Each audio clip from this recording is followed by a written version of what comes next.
கொழும்பில் சொகுசு அடுக்குமாடி குடியிருப்புகளை வாங்க, அழகான வீடுகளை கட்டிக்கொள்ள ராயல்டி இன்ஜினியரிங், வெள்ளவத்தை ஐபிசி ரோட்டில், வெள்ளவத்தை ஃபசஸ் லேனில்.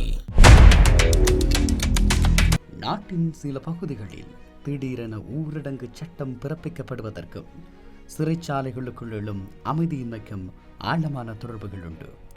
முன்பொரு காலத்தில் மீகமுவ நீர்கொழும்பு சிறைச்சாலையில் மோதல்கள் வெடிப்பதற்கு முன்னரே மகர சிறைச்சாலையிலும் இது போன்ற சதித்திட்டங்கள் விவாதிக்கப்படுவதாக அதிகாரிகளுக்கு முன்கூட்டிய தகவல் கிடைத்தன. இருப்பினும் அத்தகைய முன்னெச்சரிக்கைகள் அலட்சியப்படுத்தப்படும் போதெல்லாம் சிறைச்சாலைகள் குற்றச்செயல்களின் தலைமைச் செயலகங்களாக மாறிவிடுகின்றன. நாட்டின் சிறைத்துறை வரலாற்றிலேயே மிகவும் அதிர்ச்சி அளிக்கும் உண்மை என்னவென்றால், காலி சிறைச்சாலையில்தான் அதிக அளவிலான சட்டவிரோத உபகரணங்கள் மற்றும் போதைப் பொருட்கள் கைப்பற்றப்படுகின்றன. ஸ்மார்ட் போன்கள், சாம்சங் போன்கள், சார்ஜர்கள் மற்றும் ஹெரோயின் உள்ளிட்ட போதைப் பொருட்கள். இத்தகைய பொருட்கள் சிறைக்குள் பறந்து வருவதில்லை. கைதிகள் 1% அல்லது 2% அளவில் கடத்தலில் ஈடுபட்டாலும் பெருவாரியான பொருட்கள் சிறைக்குள் கொண்டு செல்வது அங்கிருக்கும் ஊழல் நிறைந்த சிறை அதிகாரிகள்தான். சிறைச்சாலை மற்றும் காவல் அதிகாரிகளுக்கு லஞ்ச பணம் வழங்கவும், போதைப் பொருள் வியாபாரத்தை முன்னெடுக்கவும் ஈசி கேஷ் போன்ற டிஜிட்டல் பரிவர்த்தனை முறைகளே பெருமளவில் பயன்படுத்தப்படுகின்றன. குற்றவியல் புலனாய்வு துறையின் நடவடிக்கையில் நிலவும் முரண்பாடுகளை மிக தெளிவாக பேச வேண்டிய ஒரு காலகட்டத்திற்கு இலங்கை இப்போது நகர்ந்திருக்கிறது என்று சொல்லலாம்.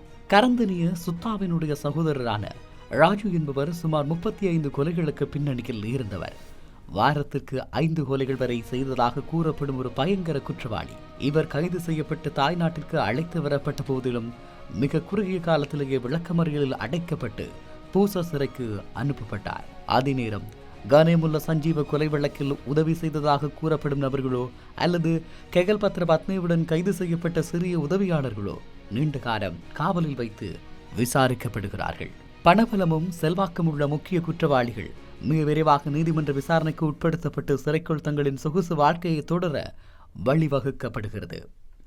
பூசா அதி உயர் பாதுகாப்பு சிறையிலும் கூட குற்றங்கள் தடையின்றி தொடருவதாக சொல்லப்படுகிறது.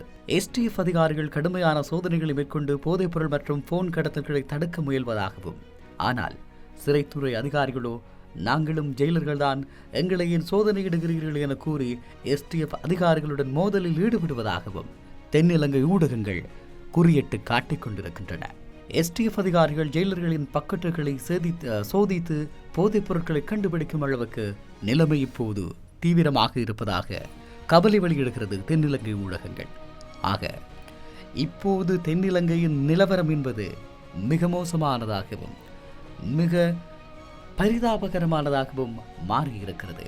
எப்படியாக வடக்கு கிழக்கை சிதைக்க வேண்டும் என்று ஸ்ரீலங்காவினுடைய சிங்கள பௌத்த பேரினவாத கட்டமைப்புகள் திட்டமிட்டு முயற்சி செய்ததோ அவையெல்லாம் இப்போது தென்னிலங்கையை ஆட்டி படைத்துக் கொண்டிருக்கிறது என்பது மாத்திரம்தான் நிஜமாகும். உண்மையில் நாட்டை பாதாள உலக குற்றங்களில் இருந்தும் போதைப் பொருட்களில் இருந்தும் சுத்தப்படுத்த வேண்டுமானால் அரசு தரப்பு முதற்கட்டமாக ஸ்ரீலங்காவின் காவல்துறையை சீரமைக்க வேண்டும். ஏனென்றால் உங்களுக்கு தெரியும், அண்மையில் மரண தண்டனை விதிக்கப்பட்டவர் பூஜித ஜெயசுந்தர. இவர் ஸ்ரீலங்கா காவல்துறையினுடைய 34வது போலீஸ் மா அதிபர்.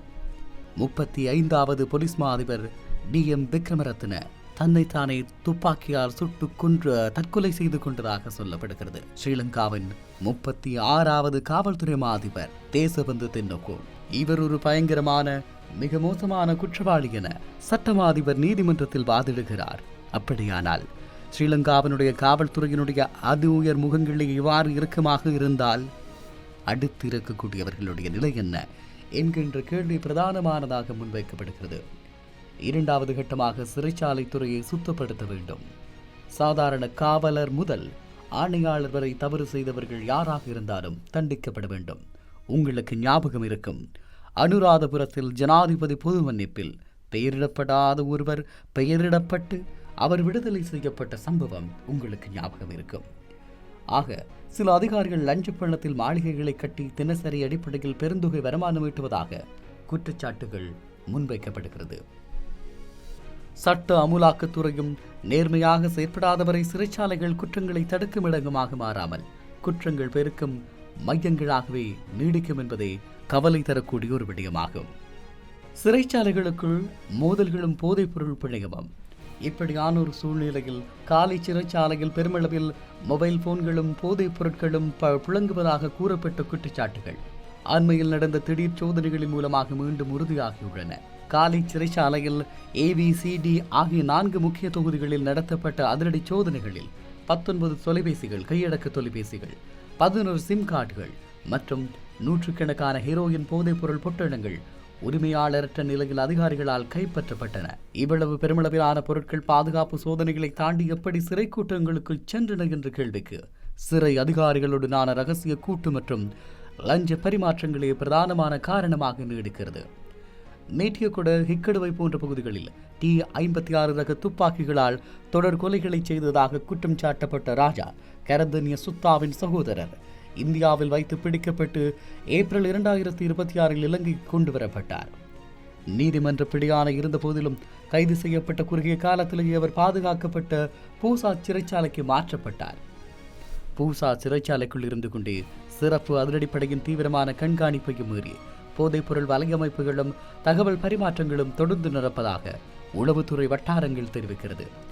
STF அதிகாரிகளின் கடுமையான உடற்சோதனைகளை மேற்கொள்ளும் போது அதற்கு எதிராக சிறை ஊழியர்களை எதிர்ப்பு தெரிவிப்பது இந்த அமைப்பில் உள்ள ஆழமான விரிசலை மிக தெளிவாக காட்டுகிறது. சிறைக்குள் போதைப்பொருள் கடத்தலை தடுக்க முயலும் போது அல்லது இரு பாதாள உலக குழுக்களிடையே மோதல் வெடிக்கும் போது அது எவ்வளவு பெரிய பேரழிவாக மாறக்கூடும் என்பதற்கு சமீபத்திய நீர்கொழும்பு சிறை கலவரம் ஒரு சான்றாகும். 2026 ஜூலை நீர்கொழும்பு சிறைச்சாலையில் இருவேறு போதைப்பொருள் கும்பல்களுக்கு இடையே ஏற்பட்ட தகராறு மிகப்பெரிய கலவரமாக உருவெடுத்தது. இந்த கலவரத்தை கட்டுப்படுத்த இராணுவம், காவல்துறையும் துப்பாக்கிச்சூடு நடத்தியதில் 7 சிறைத்துறை அதிகாரிகள் உட்பட 26 பேர் உயிரிழந்தனர். பின்னர் 100க்கும் அதிகமானவர் படுகாயமடைந்தனர் என்று சொல்லப்பட்ட நிலையில் 31ஆக இந்த மரணச் செய்தி அதிகரித்தது. சுமார் 10,000 பேர் மட்டுமே இருக்கக்கூடிய சிறைச்சாலைகளில் 40,000க்கும் அதிகமான கைதிகள் அடைக்கப்பட்டுள்ள அதிகரித்த நெரிசலும் சிறை அதிகாரிகளின் ஊழல் பின்னணியுமே இதுபோன்ற அசம்பாவிதங்கள் தொடர்வதற்கு காரணமாக அமைகின்றன. சிறைச்சாலைகள் என்பது தவறு செய்தவர்களை சீர்திருத்தும் இடமாக மாற வேண்டுமே தவிர போதைப்பொருள் மற்றும் பாதாள உலக குற்றங்கள் இயக்கும் கட்டுப்பாட்டு மையங்களாக தொடரக்கூடாது. போதைப்பொருள் கடத்தலுக்கு பயன்படுத்தப்படும் EasyCash போன்ற டிஜிட்டல் பண பரிவர்த்தனைகள் மீது கடுமையான கட்டுப்பாடுகள் விதிக்கப்பட வேண்டும். சிறைச்சாலைகளில் STF போன்ற சுயாதீன பாதுகாப்பு படைகளின் கண்காணிப்பு அதிகரிக்கப்பட்டு தவறு செய்யும் சிறை அதிகாரிகள் மீது தாட்சண்யம் ஒன்று நடவடிக்கை எடுக்கப்பட வேண்டும் எனவும் தென்னிலங்கையில் இப்போது குரல்கள் வலுக்கத் தொடங்கியுள்ளன. சட்டமும் ஒழுங்கும் சிறை மதில்களுக்கு உள்ளேயும் நேர்மையாக நடைமுறைப்படுத்தப்பட்டால் மட்டுமே வீதிகளில் நடக்கும் குற்றங்கள் குறைய வாய்ப்பிருக்கிறது. எது எப்படியாக இருந்தாலும் வடக்கு கிழக்கை மையமிட்டு இவர்கள் மேற்கொள்ள நினைத்த அத்தனை காரியங்களும் இப்போது தென்னிலங்கையை ஆட்டுவித்துக் கொண்டிருக்கிறது. கொழும்பில் சொகுசு அடுக்குமாடி குடியிருப்புகளை வாங்க, அழகான வீடுகளை கட்டிக்கொள்ள ராயல்டி இன்ஜினியரிங் வெள்ளவத்தை IBC ரோட்டில், வெள்ளவத்தை ஃபசஸ் லேனில்